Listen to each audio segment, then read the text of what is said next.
लोकतंत्र में तानाशाही नहीं चलेगी, नहीं चलेगी, लोकतंत्र में गुंडागर्दी नहीं चलेगी, नहीं चलेगी, लोकतंत्र में गुंडागर्दी नहीं चलेगी, नहीं चलेगी।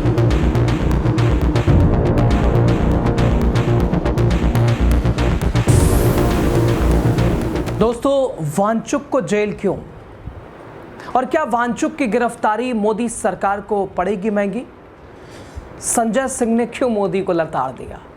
सब कुछ आगे आपको बता रहे हैं। और सबसे महत्वपूर्ण सवाल दोस्तों, क्या एक पर्यावरण कार्यकर्ता देश की सुरक्षा के लिए खतरा हो सकता है? और हो सकता है तो कैसे?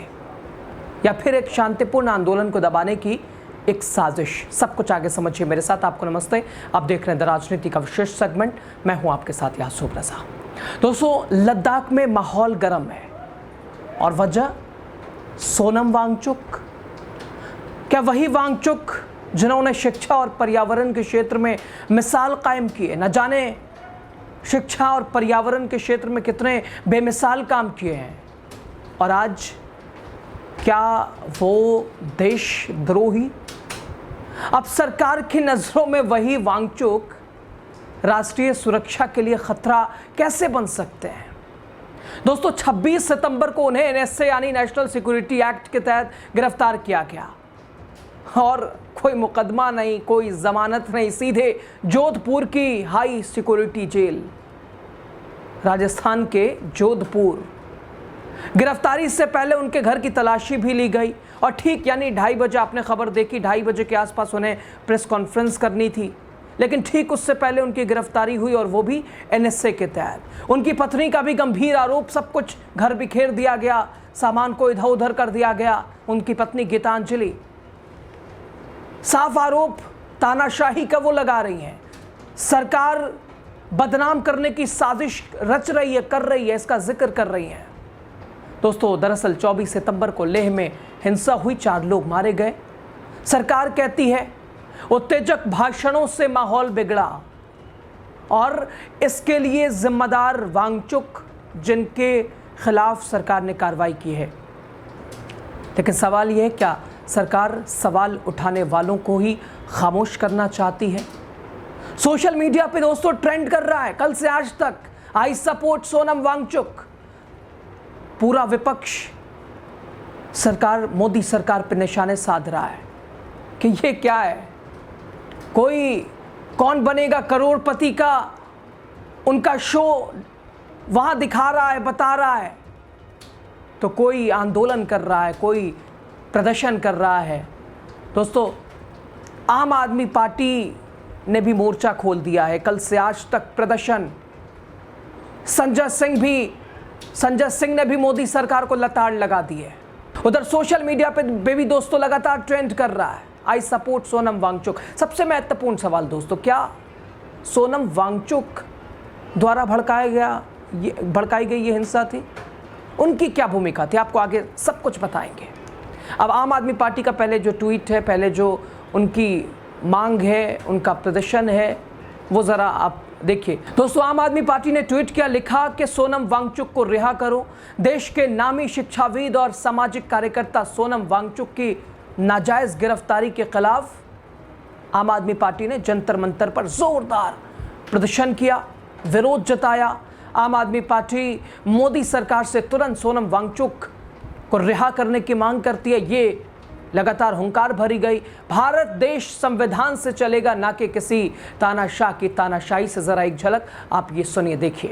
सोनम वांगचुक रिहा करो, रिहा करो, रिहा करो, सोनम वांगचुक रिहा करो, रिहा करो, रिहा करो। भाजपाइयों होश में आओ, होश में आओ, होश में आओ। भाजपाइयों होश में आओ, होश में आओ, होश में आओ। तानाशाही बंद करो, बंद करो, बंद करो। तानाशाही बंद करो, बंद करो, बंद करो।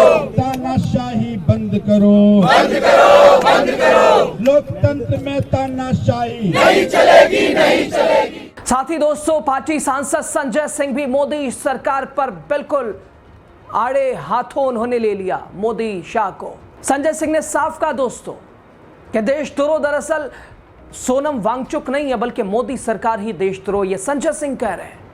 वो कह रहे हैं एनएसए लगाकर उन्हें गिरफ्तार करना ये सीधी तानाशाही है। आपको संजय सिंह को जरा सुनना चाहिए। जय हिंद साथियों, आज सोनम वांगचुक जी को गिरफ्तार कर लिया गया। कौन है सोनम वांगचुक? वो जो बच्चों को शिक्षा देने का काम करते हैं। कैसे बच्चों को?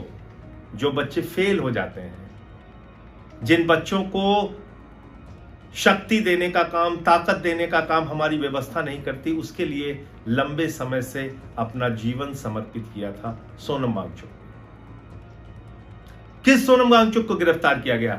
जिन्होंने पिछले 5 साल से लगातार सरकार से मांग किया कि 6 शेड्यूल के हिसाब से लद्दाख के लोगों को उनका अधिकार दिया जाए, शिक्षा का अधिकार, रोजगार का अधिकार, जमीन का अधिकार, स्वास्थ्य का अधिकार और एक पूर्ण राज्य का दर्जा लेह लद्दाख कारगिल के लोगों को दिया जाए। ऐसे सच्चे देशभक्त गांधीवादी नेता सोनम वांगचुक को आज गिरफ्तार कर लिया गया, देशद्रोहियों की धारा लगाकर। एनएसए लगाया गया उनके ऊपर। क्या अपराध है सोनम वांगचुक का? यह कि वो 15-15 दिन, 20-20 दिन का आमरण अनशन कर रहे थे। यह कि उन्होंने लद्दाख से लेकर दिल्ली तक पदयात्रा की और मोदी जी से बार बार हाथ जोड़कर विनती किया, अनुरोध किया। यह उनका अपराध था। यह अपराध था कि वो लद्दाख के लोगों के लिए वहां एक पूर्ण राज्य की मांग कर रहे थे।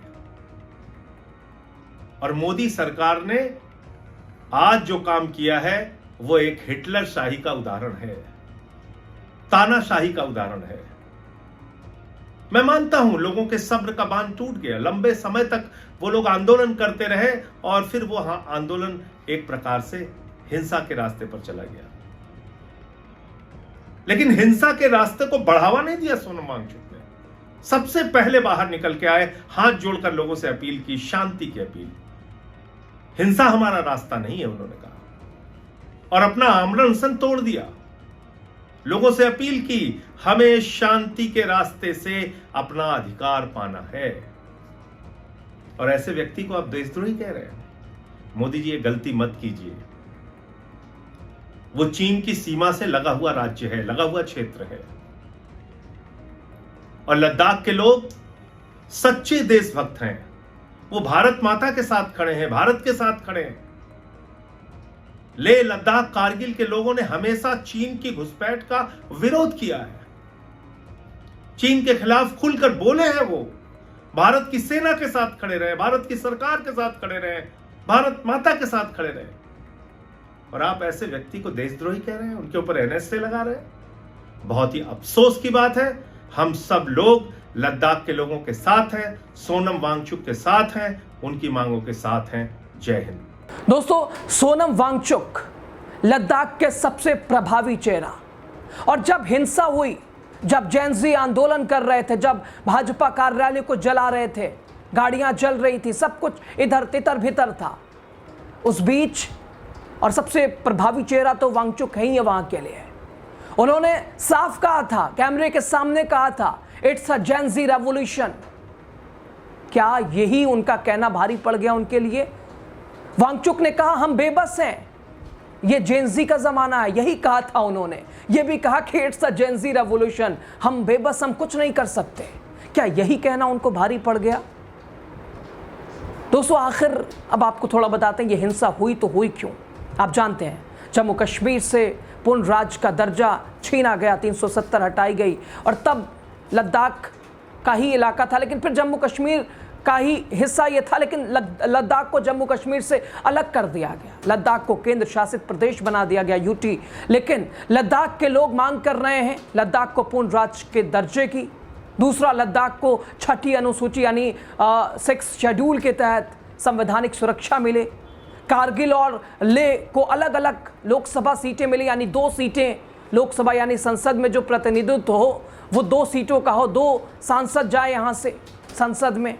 इसके अलावा सरकारी नौकरी में स्थानीय लोगों को भर्ती मिले, और इसी को लेकर प्रदर्शनकारी सड़क पर। जेनजी जो कि 18 से 27 साल जिनकी उम्र है, और जो कि किसी भी सरकार के लिए या फिर किसी भी चीज़ के लिए अगर वो एकजुट हैं, खड़े हो जाएं, तो कुछ भी कर सकते हैं, सारा कुछ। लेकिन वो भी संवैधानिक दायरे में हो तो ज़्यादा ज़रूरी है, क्योंकि प्रदर्शन, प्रोटेस्ट कहीं भी गलत नहीं है, लेकिन हिंसा ये, और बहरहाल बहुत सारे एक तरह से ये भी कहा गया कि भाई नेपाल जैसा कौन कराना चाहता है, विपक्ष को लगातार टारगेट किया गया। लेकिन सवाल ये हम लोगों ने बार बार ये कहा कि हमारा नेपाल कोई अंतर ही नहीं, कोई मुकाबला ही नहीं है, और ये अपेक्षा भी करना और भगवान ईश्वर से प्रार्थना भी करनी चाहिए कि नेपाल जैसी सिचुएशन कभी उत्पन्न ना हो हमारी अनेकताओं में एकता, हमारी गंगा जमनी तहजीब में। लेकिन सवाल ये क्या प्रदर्शन किसी भी मांग को लेकर अगर छात्र, युवा, बुजुर्ग, महिलाएं, किसान अगर नाराज हैं, उन्हें सुना नहीं जाएगा तो उनका गुस्सा कहाँ जाएगा? दोस्तों, सबसे बड़ा सवाल डिग्री है लेकिन नौकरी नहीं है। यही सबसे मेजर इश्यू है, महत्वपूर्ण विषय है। ये जो जेनजी हैं, इनके पास डिग्री है लेकिन नौकरी नहीं है। जाएं और महत्वपूर्ण सवाल उस सरकार से जो सरकार बन ही ये कह गए हर साल 2 करोड़ रोजगार, और हाल क्या है? खैर, लद्दाख में पूर्ण राज्य की मांग, अमित शाह ने हालांकि 4 महीने पहले एक मीटिंग की थी दोस्तों। मीटिंग में उन्होंने कहा था कि हम राज्य का दर्जा देंगे, लेकिन उसके बाद कुछ नहीं हुआ। लगातार मांग लोगों की। और दूसरा दोस्तों, लद्दाख में सरकारी नौकरी बिल्कुल भी नहीं है, और कॉरपोरेट को तो पूछिए ही मत, कॉरपोरेट तो पहले ही से नहीं है। यानी इसी को लेकर जो युवा हैं लगातार लद्दाख को लेकर मांग कर रहे हैं, लद्दाख पूर्ण राज्य का दर्जा, तमाम कई महत्वपूर्ण उनकी मांगे, वो भी 6 शेड्यूल के तहत। लेकिन आखिर अब ये प्रदर्शन हिंसा में कैसे बदला? भारतीय जनता पार्टी, केंद्र सरकार की क्या भूमिका, कौन इसके पीछे, और सोनम वांगचुक की गिरफ्तारी और लगातार विपक्ष की नाराजगी, इसे तानाशाही क्यों बताना? क्या एक पर्यावरणविद वो देश के लिए खतरा हो सकता है, और वो भी कैसे? ये बहुत सारे लोगों को समझ नहीं आ रहा है। खैर, बहरहाल उनकी पत्नी का भी सीधा आरोप कि ये तानाशाही है, उनके साथ उन्हें बदनाम करने की कोशिश है, NSA लगाकर जो उनकी गिरफ्तारी हुई है। खैर, बहरहाल आप इस पर क्या कहते हैं, आपकी राय क्या है, ज़रूर बताइएगा। लास्ट तक आप बने रहें, आपका शुक्रिया। बोलिए ज़रूर, चूँकि आप बोलेंगे तभी आपकी पहचान होगी। संवैधानिक दायरे में बोलिए, सच बोलिए, हक बोलिए। बहुत शुक्रिया आपका। लोकतंत्र में तानाशाही नहीं चलेगी, नहीं चलेगी, लोकतंत्र में गुंडागर्दी नहीं चलेगी, नहीं चलेगी, लोकतंत्र में गुंडागर्दी नहीं चलेगी, नहीं